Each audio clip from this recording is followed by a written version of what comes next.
To be fair, I would have fully accepted if you had have opened the call with "all right, slag." So Yeah, but I meant hey ho, like hey ho, Kermit the Frog, as opposed to hey ho, as in hey streetwalker of the night. Lady of the Red District. Indeed.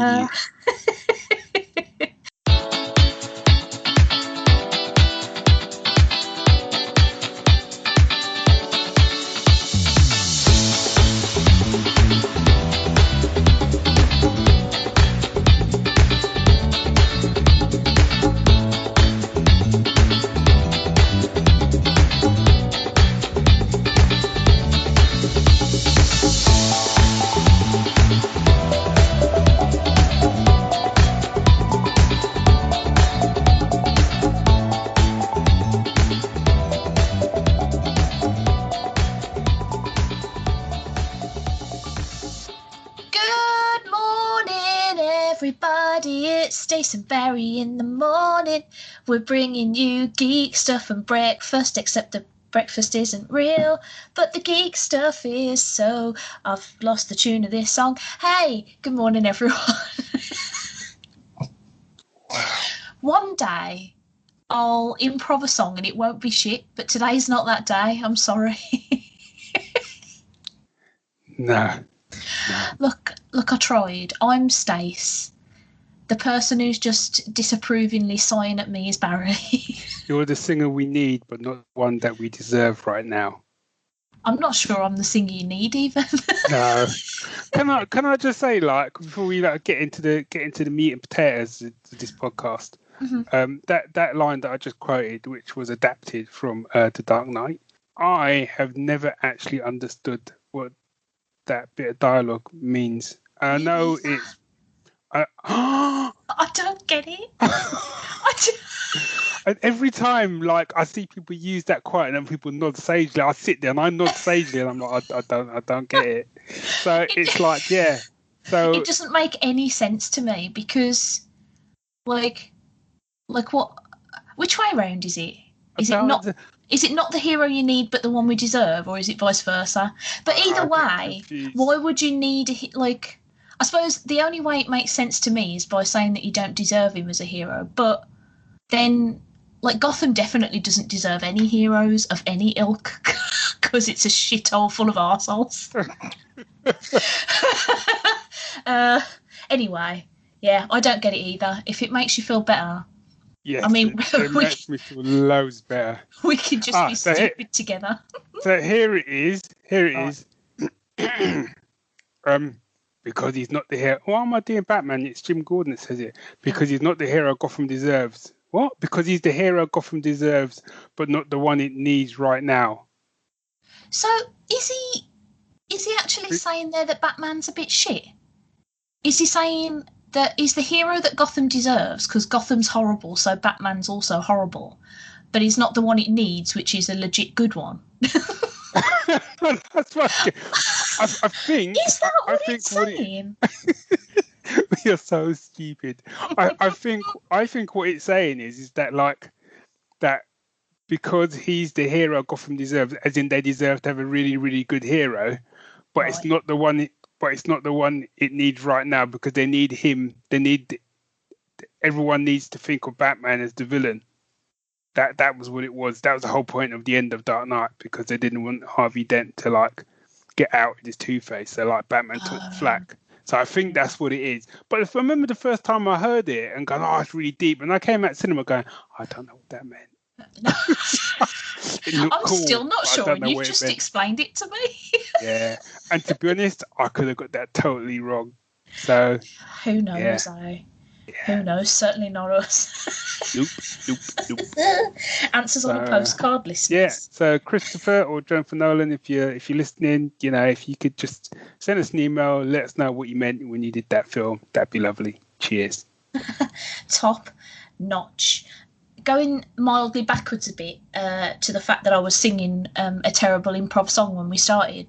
Mm-hmm. I feel like I need to tell everybody to watch a show called Sing On that's just appeared on Netflix. It's terrible, but it's also wonderful. It is a karaoke competition where people just sing songs for money, and it is so shit. I love it. I've got to say, you're not selling me on it. I really want to go on it if there's ever like a UK version and also there's no COVID. But just because, like, you don't even have to be a good singer, because in between each round, the other singers get to vote off the other singers, so you can like vote off your own competition. So you could be the shittest one and end up in the fucking final winning like 40 grand or some shit. I'm like, yes, I love it. It's so great because it's like some of the people are good enough to enjoy, but most of the people are so terrible you can just laugh wholeheartedly at them. Laugh from the comfortable chair. Yeah. And, rest in the knowledge that you might actually possibly be a slightly better singer than these people. To be honest, I've got over, 500-600 podcast episodes of varying that I've done all over the years that will confirm that I actually am as shit a singer as I think I am. I've got a voice that I would call passable, and the reason I say that is because I think I tend to hit the notes that I'm aiming for the most part, like within my range, obviously, but I don't think it's a voice you actually want to hear. So I'm singing it properly, but also, nah. Nah, Gov. Just nah, mate. It's like, and we will actually do like a proper podcast in a minute, but it's like, my opinion of Melanie C from the Spice Girls is that I know that she is technically the best singer in that band, but her voice to me is like nails on a chalkboard. It's like a nightmare sound that I'm just like, no, stop it. What did I do to deserve this sound? Yeah. So yeah, that's Sing On, give it a watch. Shall we do a segment? Let's do a segment. It was recently Christopher Reeve's birthday, which is why I did a little. Yeah, it was a little toot there. It might have been longer ago. It might have been before our last episode. I can't remember, but it was recently. I've lost all track of time in this here COVID state. So, but it was recent. Says I. What segment would you like to do, Barry? Well, we can't do Still the Best Superman segment because we don't have a Still the Best Superman segment. So how about let's switch it around. Seeing as we were talking music, it seems like a nice segue into musical musings, Stace. Excellente. Well, I have been on a spooky movie music. I combined two words there and it came out just like I didn't know how to pronounce the word music. A spooky movie music kick lately because it's October. It's spooky month. You got to, it's getting dark, it's getting cold, there's pumpkins places. So I have sort of been a little bit addicted to the soundtrack to It Follows. Have you seen this film? Well, I tend to not watch horror films. I tend to be made to watch horror films. Yeah. So as a result, my horror film library is quite short, of which It Follows. No, because it's not it, is it? No, it's not. So It Follows is a sort of, in its simplest terms, it's a cursed STD. Okay. So definitely not seen that. So basically, It Follows, is literally like you sort of get what's the word? Like sort of stalked by a demon, and obviously if it catches you, it'll kill you. But you can sort of just fuck it right into another person. Right. And so that's what. Is this porn horror or something? No, it's not. You don't see the fucking.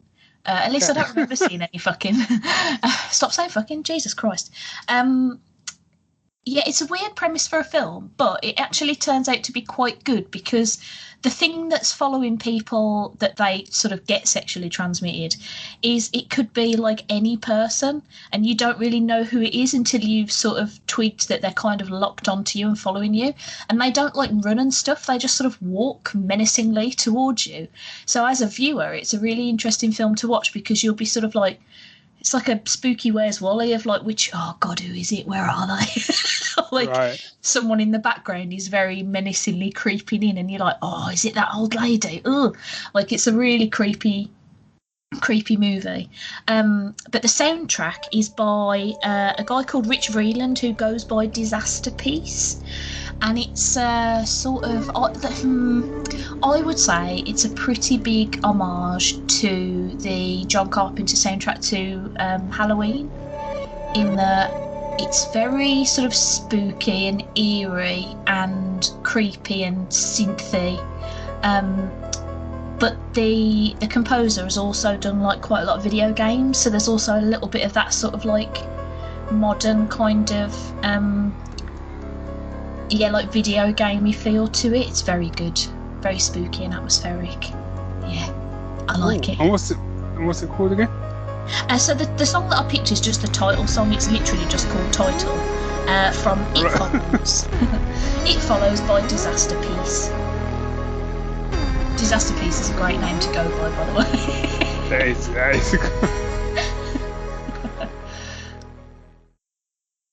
just making a note. Cool. Right. My musical musing is the other end of the spectrum. And I don't know, I'm pretty sure I haven't picked this before, certainly on this podcast, but I actually really like this piece of music, and it's an old fave of mine, from the MCU, from the very first Captain America film. Ooh. Not to be confused with the very first Captain America film I saw, which was by Canon Films, which was atrocious. Like, just atrocious. You're not talking about the Matt Salinger one, are you? Yes. Shut your mouth. I love that film. Do you? I've got it on VHS twice for some reason. I don't own a VCR, but you know. One where like the Red Skull gets like a facelift. Yeah, man. It's wonderful. Yeah. It's not. It's not. It's dreadful, but I love it. No. And they've even got him in. He's padded, isn't he? He's not muscly. They've just padded him out. Yeah, and it's so obvious that he's padded out. It's just, yeah. Oh, wonderful. I mean, I think the first time I saw it, to be fair, I did kind of enjoy it because I kind of thought that was all I was ever going to get of Captain America. So it's just that throwing crumbs to like the poor people. Do you know what I mean? That was a sick day Stace go-to when I was a kid. It's like, oh, Mum, I've got to stay home from school. I feel like shit. Put Captain America on. Yeah, come on, chop chop. Yeah. But anyway, yes. But they redeemed Captain America in glorious fashion, and I absolutely loved this. I absolutely loved the first film. I love the following films. I love Winter Soldier, obviously, but I love this film because it scratches that Indiana Jones itch for me because it was just proper pulp. And this piece of music is probably the most kind of like stand up, wanna salute piece of music. In fact, it's called Triumphant Return, and it's basically the first time you kind of really see him as Captain America in a lot of ways, because it's where he goes against orders and goes behind enemy lines to sort of rescue a load of POWs, including Bucky. And then they all think they're all dead, and he comes they come marching out of the forest all together, and he's leading them all out, and the music is going, and he's sort of saluting people, and someone sort of says, I think Bucky sort of says, hey, let's hear it for Captain America, and everyone starts applauding, even though there's a war on, they could get shot any minute. But anyway, it's just a proper awesome scene, and that was kind of the moment. I mean, I was loving the film anyway, but that was a moment I was like, yep. This dude is Captain America, full on, nailing it. Yeah, love it. And the soundtrack is by, I think it's Alan Silvestri, who good stuff. He did Back to the Future stuff. He's done loads, hasn't he? But I'm pretty sure he did. Did he do Back to the Future? He did indeed. He did. Yes, he did. Phew. And he's done a few of the Avenger films as well. So yeah, that is my musical muse. Nice. Well, for anybody who's interested in listening to mine and Barry's musical musings, I've only bloody set up a Spotify playlist, haven't I? She's only gone and bloody done it. She's only gone and blown. She's only going to burn the bloody doors off. I don't know why I'm trying to do fake Cockney when I'm from North London. Have you you've seen Ocean's 11, right? I have. Like, what is with Don Cheadle's accent in that film, and why on earth does any writer think that any person in modern England has ever said, "Hold on to your knickers"? Like you're about to set off a bob or some C4 or whatever, and you're like, "Hold on to your knickers, mate." What I've realised is, so I'm watching. It was nearly my pick of the fortnight, but I wanted to finish it first, so it may well be next one. But I'm currently watching Boys season 2. Oh yeah. And I just want to, for all you non UK listeners, we do not talk like that. Do you know what tickles me? So I haven't watched the first season of The Boys, but I have seen a lot of season 2 for some reason. Right. And as much as I enjoy the word cunt, I swear we don't say it that often. Well, it's every other word Billy Butcher says. It's like, all right, cunt, cunty, cunt, cunt. Yeah. How's cunt the cunt, cunt, cunt? You're like, what? Are those even sentences? And, I know, obviously, I born and raised, grew up in North London, blah blah blah blah. Mm-hmm. I know a lot of people that swear a lot. I swear a lot. I don't. I'm not really. I don't really drop the C-bomb. I do. I don't know if you've noticed. You do. My wife does. I don't really, and a lot of that is just because it just wasn't. We just didn't. We had other terms, But the way they drop it in this show, it's like someone who doesn't know how people and obviously I know it's written by the comic's done by a Brit, but it's done by Garth Ennis, isn't it? But it just feels like it's been written by someone who's never spent any time in London. Yeah, it is. I couldn't stop laughing the first episode that I saw because he must have said it in 2 sentences about 8 times, and I was like, is that all people think we say? Do we just go, "Oh, cup of tea, you cunt," every 10 seconds? Yeah. It's just...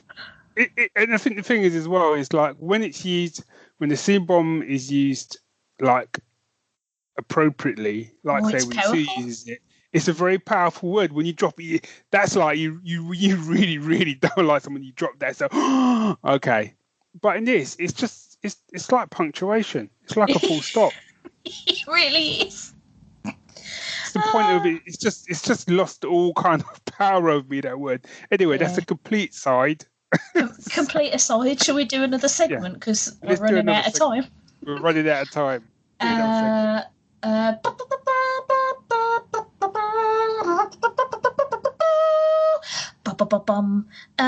Let's do my pick of the fortnight because I'm a greedy bastard. Do it. I saw a scary film. I've seen a lot of scary films because it's October and I am wont to do that. I'm the kind of person that watches movies seasonally. You're on one night. I am. And so, yeah, I've seen a lot of shit films. The thing about horror, right, is when you do it badly, core blimey, it's bad. So I've seen a lot of real shit horror films. But one that I saw that was very, very good is a film called Relic. And I don't know if I've talked to you about this separately, Barry. Don't think so. Okay, that's good. That means I definitely haven't talked about it on the show then. So Relic is an Australian film which is centred around a family of 3 women of 3 generations. So there's I don't remember who plays who, which is really bad, but obviously there's a grandma, a mother and a daughter, played by Robin Nevin, Bella Heathcote and Emily Mortimer. And it's directed by a lady named Natalie Erica James, so it's a very sort of female-fronted film. Set in Australia, and it's what I would call a mental health horror so it's not the same as, but sort of put it on the same themes as the Babadook. You know how that film's here's a physical manifestation of your depression and inability to cope with grief. This film is hello, imagine what dementia might be like and let's make it a horror. Okay. It's fucking nightmarish, but I loved it. It was atmospheric and spooky and incredibly well written, and one of the few horror films that's ever actually like genuinely made me scared, and not in the sort of cheap blah loud noise kind of way. Like there's like bits, so like not to spoil it too much, but there's like a particular sequence where the layout of the house keeps changing, and it's sort of trying to represent like, you know, the person's memories sort of fading or changing over time, and, you know, losing bits of the house and like new things appearing that weren't there before kind of thing. So a lot of the scares are around like that sort of thing. It's more like creepy and emotional than it is like out and out horror, but I found it utterly terrifying. And then the ending was like one of the most stunning things I've ever seen in a horror film. I was like, oh, that's not what I expected. Shit. Shit on it. Yeah, it's a absolutely phenomenal film, and I can't wait to see what the director does next, because it's it's a good one. For all the reasons that you've just explained, I have no intention of ever watching that film. I can imagine. It is a hard going one, and if you are like me and you have a bit of a fear of, you know, potentially going a bit bonkers in your old age, then it's certainly not going to help. I'm thinking more next week for me. So. Well, yeah, my memory's crap already, like genuinely crap already. So, yeah, it is a genuine fear that I have. So, but I think sometimes that actually makes the experience of a horror movie better when it's something that you can sort of identify with a bit, because it's even more like terrifying to you, which just makes it all the more traumatizing, which I suppose is what you're aiming for when you're watching a horror. Yeah. I guess Get Out's a bit like that for me. So. Yes, I can see how that would. Yeah, that's certainly a film experience. I work on the basis in Get Out that they would be the person going through it, and I would be the mate in the other end of the line saying, "You need to get the fuck out of that house, dude. What are you doing?" Yeah, it's not. Oh God, that film. Yeah, relics along that sort of line of like the horror is more in the, you know, just sort of the human stuff than it is in like scary ghosts and what have you. But it's very, very well done film, and I loved it. Yeah, so give that a whirl if you want to be scared shitless. Okay, well, I'm not watching. I was gonna have this whole kind of line. I was like, no, I'm not watching it. So, you know, if you guys go out there and watch it, you enjoy it, let us know. But yeah, I won't be one of them unless you make me watch it. I just almost shit myself. I'm so sorry. I don't know if that might have picked up on the mic. Not the shitting myself, the noise that made me shit myself. Our hot tap for some reason in the kitchen makes this loud rumble when you put it on, and I have never experienced it being directly above the tap, in the room above the tap when it does it, and it rumbled the whole floor and was the loudest thing I've ever heard. So. Okay. I thought I was about to die. Hey, Barry, do you want to talk about a cartoon, which I'm sure will be much more fun than everything I've just said? Yes. I'm going to lighten the mood with some Saturday morning cartoon. Hit the trumpet, Stace.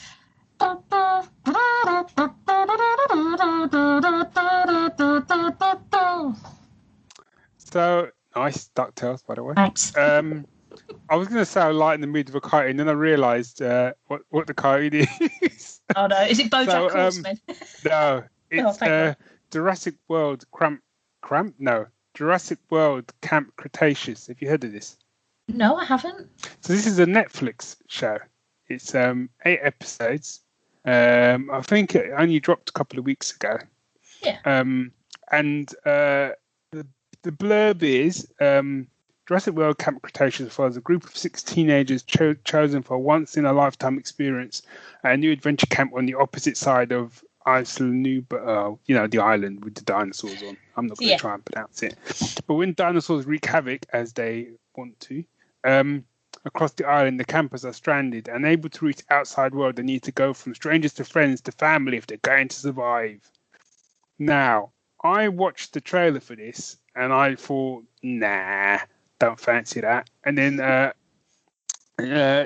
shout out to Jimmy, who does Comic News Insider. He sort of said to me, no, you need to give it a go, because he watched it and he actually quite enjoyed it. I was like, okay, I'll give it a go. I think part of it as well was like the animation. I wasn't necessarily, it's just sort of CG animation, but it's a bit sort of blocky, and I wasn't sure, but I thought I'll give it a go. And I haven't finished it all yet, so it's 8 episodes, but I'm really enjoying it. And one of the reasons I'm really enjoying it is because people die. Right? Brilliant. And I think it's because I was expecting it to be, it's Jurassic World in sort of inverted commas, but let's be honest, no one's gonna, oh no, that guy's been eaten by a dinosaur. Okay, shit's real.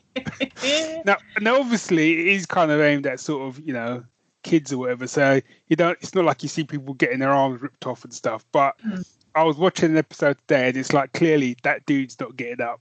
I literally watched it, and the guy was a weasel. Don't get me wrong, he was a weasel. And on one hand, I probably might have done the same. So I guess that makes me a weasel. But then something happens. I was like, oh, and then I thought, no, maybe he'll be all right. Oh, nope.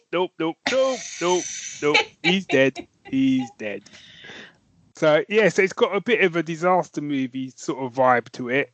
The kids themselves actually are okay. They're not as no, they're all right. They're all right. They're a little bit cardboard cut out, but they're quite.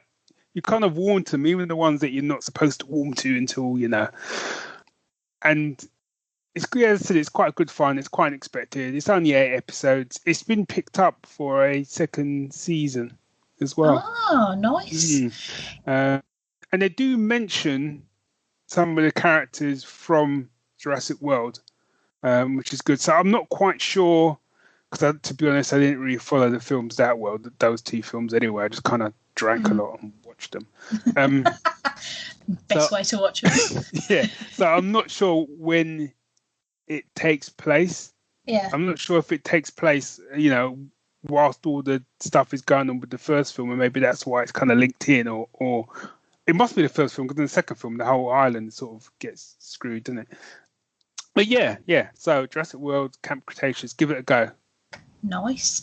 On a semi-related note, and just throwing something cartoon-related in there, have you seen the little teasy, sneaky peek of the new Animaniacs cartoon that came out the other day?